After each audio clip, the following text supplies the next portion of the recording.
If you guys are wondering who we are often called the genuine Orthodox Church or the true Orthodox. We come from canonical bishops who rightfully broke away from heretical hierarchs around the 1920s to 40s, who were Freemasons, communists, and ecumenists. On the Russian side, you had people fleeing Russia from the communists, and you also had people digging holes in the ground to build a catacomb church.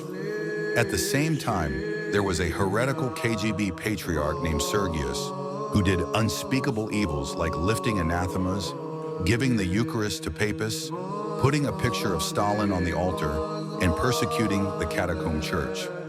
On the Greek side, you had a Freemason named Meletios Metaxakis who enforced the Gregorian calendar onto the Greek Orthodox world, forcing bishops and priests to cut their hair and beards, forcing monks to marry, and sending Greek police to assault and murder Orthodox Christians for maintaining the old calendar. You then also had another infamous patriarch named Athenagoras, who was also another Freemason who would be ecumenist with the Pope and lift the anathemas against the papists, which would make Metathos erupt.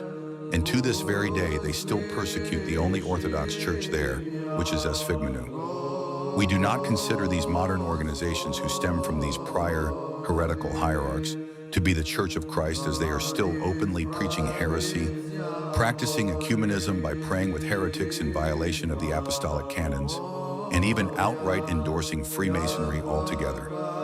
We are not Donatus, as Donatism implies that a hierarch must not be sinning to be the church, whereas our position is that heretics are not the church, as heresy separates you from God and His church, which is the position the church fathers always had. Heretics cannot have sacraments or have apostolic succession, and in reality, they are the ones who are uncanonical for doing so. The position of fight from within is a heresy of crypto-ecumenism because it tells you that you are still in the Church of Christ that has heretics, when in reality, the Church Christ established cannot be corrupted with heretics, as Christ promised the gates of Hades will not prevail it. By staying with heretics and ecumenists, you are a heretic and ecumenist.